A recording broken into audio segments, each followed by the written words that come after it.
ஓம் ஸ்ரீ கிருஷ்ணாய பரமாத்மனே நமஹ. பகவான் ஸ்ரீ கிருஷ்ணர் நம்முடைய உண்மையான இயல்பை, ஆத்மாவின் இலக்கணங்களை உபதேசித்துக் கொண்டிருக்கிறார். நான் என்ற சொல்லுக்கு உண்மையான பொருள் என்ன? இந்த தூய ஆன்மான்னு சொல்றோமே, அது செயல் புரியாதது என்று இதற்கு முன்பு சொல்லப்பட்டது. அகம் அகர்த்தா அஸ்மி, நான் செயல் புரியாதவன், நான் செயலின் பலனை அனுபவிக்காதவன்.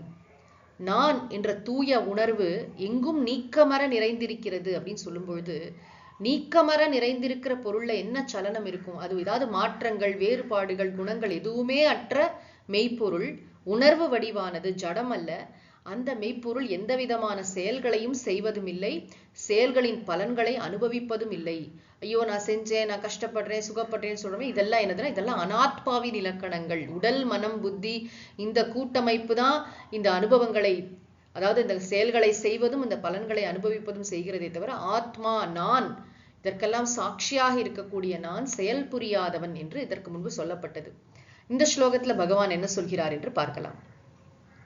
வேதா விநாசினம் நித்யம் யயேனமஜமவ்யயம் கதம் சபுருஷः பார்த்த கம் காதயதி ஹந்திகம். ஆத்மா செயல் புரியாதவன், நான் செயலின் பலனை அனுபவிக்காதவன்கிறது உண்மைதான். ஆனா யாரையாவது தூண்டலாம் இல்லையா? என்னை செயல் புரிய தூண்டுவது ஆத்மான்னு எடுத்துக்கலாமா அப்படின்னு கேட்டா, செயல் புரிய தூண்டுவதும் இல்லை.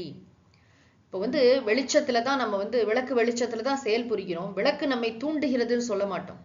விளக்குடைய பிரசன்ஸ், சாநித்தியத்துல விளக்கு சாட்சியாக இருக்கிறது. விளக்கு நம்முடைய செயல்களை செயல்படும்படி தூண்டுகிறதுன்னு சொல்ல மாட்டோம். அது போன்று ஆத்மா செயல் புரிய தூண்டுவதும் இல்லை, செயலின் பலனை அனுபவிக்க தூண்டுவதும் இல்லை. இந்த ஸ்லோகத்துல மறுபடியும் பகவான் ஆத்மாவின் இலக்கணங்களை, அதாவது நம்முடைய உண்மையான ஸ்வரூபத்தை சொல்கிறார்.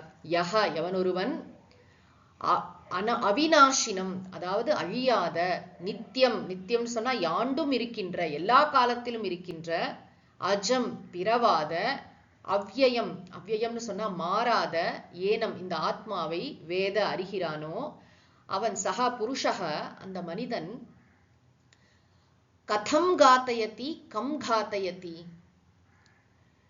யாரை கொல்விப்பா, அதாவது கொலை செய்யற மாதிரி தூண்டுவான், எப்படி பண்ணுவான்? கம் ஹந்தி கதம் ஹந்தி, யாரை கொல்வான், எப்படி கொல்வான், யாரை கொல்விப்பான், எப்படி கொல்விப்பான், வாய்ப்பே இல்லை. ஏன்னா இந்த மாதிரி கொலைங்கிறத விட்டுலாம், பொதுவா எந்த விதமான செயலும் ஆத்மா செய்வதும் இல்லை, செய்விப்பதும் இல்லை. மற்றவங்களை செய்ய தூண்டுகிறதான அதுவும் கிடையாது. நன்றாக நம்ம மனசுல கொள்ள வேண்டிய விஷயம் என்னன்னா, இந்த அனாத்ம பிரபஞ்சத்திற்கு, இந்த மித்யா உலகத்திற்கு நம்ம எவ்வளவு உண்மைத்தன்மை கொடுக்கிறோம், எவ்வளவு முக்கியத்துவம் கொடுக்கிறோம் என்பதை பொறுத்துத்தான் நம்ம நம்முடைய மனசு எப்படி இருக்குங்கிறத நம்ம புரிஞ்சுக்க முடியும். இந்த ஆத்மாவின் இலக்கணங்களை புரிந்து கொண்டு, நான் தூய மெய்ப்பொருள், நான் செயல் புரியாதவன், என்னுடைய சந்நிதியில் இந்த செயல்கள் நிகழ்கின்றன, அந்த ஞானம் ஆழ் மனதிற்கு செல்ல வேண்டும். பிரபஞ்சம், உலகம்னு சொல்லும்போது, ஜெகத்துன்னு சொல்லும்போது இந்த வெளியில நம்ம பார்க்கிற உலகம் மட்டுமல்ல, நம்முடைய உடல் மன கூட்டமைப்பு, நம்முடைய இம்மீடியட் ஃபேமிலி மெம்பர்ஸ், யாருடைய வார்த்தைகள்லாம் நம்மளை ரொம்ப பாதிக்குதோ அது எல்லாம் சேர்ந்ததுதான் உலகம். மித்யா, அதாவது அகம் சத்யஹ ஜெகத் மித்யா, பிரம்ம சத்தியம்னு கூட சொல்ல. அகம் சத்யஹ, நான் மெய்ப்பொருள், நான் தூய உணர்வு பரம்பொருள், நான் செயல் புரியாதவன், நான் செயலின் பலனை அனுபவிக்காதவன், நான் செயல் புரிய தூண்டாதவன்லாம் சொல்றோமே, அந்த நானுக்கு வேறாக உள்ளதுதான் அனாத்மான்னு சொல்றோம். ஆத்மா நான், அனாத்மான்னு சொன்னா நான் அல்லாதது. நான் அல்லாததில் தான் செயல்கள் நிகழ்கின்றன. அந்த செயல்களுக்கும், அந்த செயல்களால் ஏற்படக்கூடிய பலன்களுக்கும், மாற்றங்களுக்கும், எல்லாவற்றுக்கும் நாம எவ்வளவு உண்மைத்தன்மை கொடுக்கிறோம், அதுக்கு எவ்வளவு தூரம் ரியாலிட்டி கொடுக்கிறோம், அது சத்தியம்னு நினைக்கிறோம் இல்லையா?